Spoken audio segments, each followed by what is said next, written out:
Açlık betken bär, kindik degen көрünbeytin нәрсе. Ол көрмейтін нәрсе.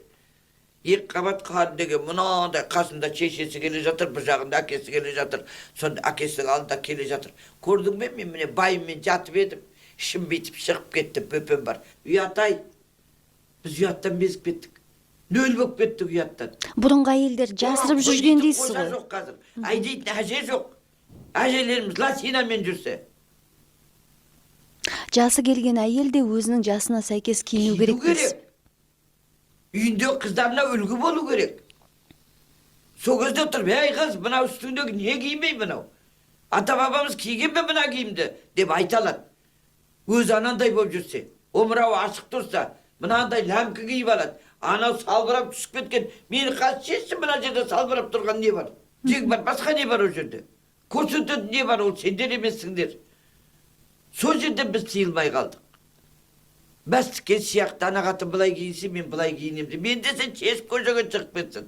Менің іштерім ауырмайды. Өздері Құдайдың алдында жауап береді. Өздерінің бұтағы, ұрын бұтақтары дұрыс болмайды. Қыздары дұрыс өспейді. А бабушка так хочет, она хочу мне не ходить дейді. Болды. Бабушка жүргеннен қызы, сен қызыңа келіп, тоқта, артып атыңды жап, мынау ұят болады деп айта ала ма? Өзі ашық жүрген кемпір. Сондайлар көп. Не сұрақ қоярым білмей қалдым мына сөзіңізден кейін. Әмина апа, жаңа сіз айтып жатсыз ғой, бір әйел келіп, жаңа қызымның жаулығын тартып алды деп. Сіз кішкентай қыздарыңыздың бәрін басына жаулық тартқансыз, ол жаулық болғанда былай орамал емес, былай хиджаб сияқты, иә? Неге олай кигіздіңіз? Кішкентай қыздарды, жалпы балаларды кішкентайынан... Кішкентай қыз балалардың жабулы болған себебі, енді біздің өзіміздің балалар үйі 30 жылдық несімен біз 30 жыл ислам дініндеміз. Біз діннен безіп кеткеніміз жоқ. Жаулықта тұрған іштеген жоқ. Баратта баладар мектепке барғанда жаулықсыз шығып кетеді үйде. Мектепте хиджаб кимейді. Мектеп жетіп тастамай ма? Ат тастамай ма? Үйден кәдімдей аппақ бантигімен ападем болып барады. Үйге келгеннен кейін платогын салып алады. Сізді сол кішкентай балаларды мәжбүрлеп дінге кіргізді деген сөздер де айтылды, иә? Айтылды ма сондай? Айтылды.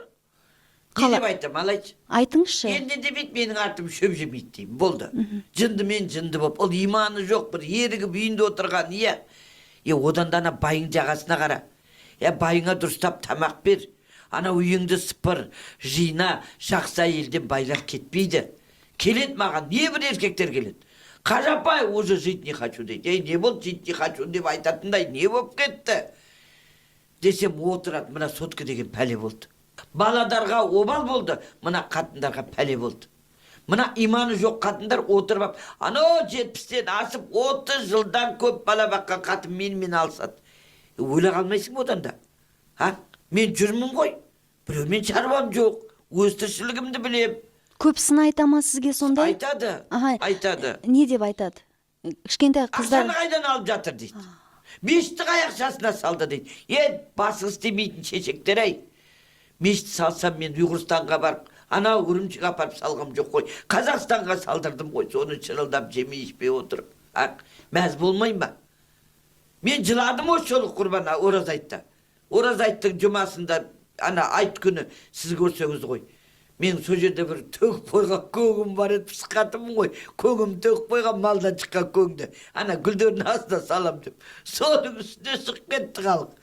Ана футбольный площадка бар ғой детдомда. Соға дейін шығып оқыпты. Жыладым, қуанғаннан жыладым. Әмина апа, жаңа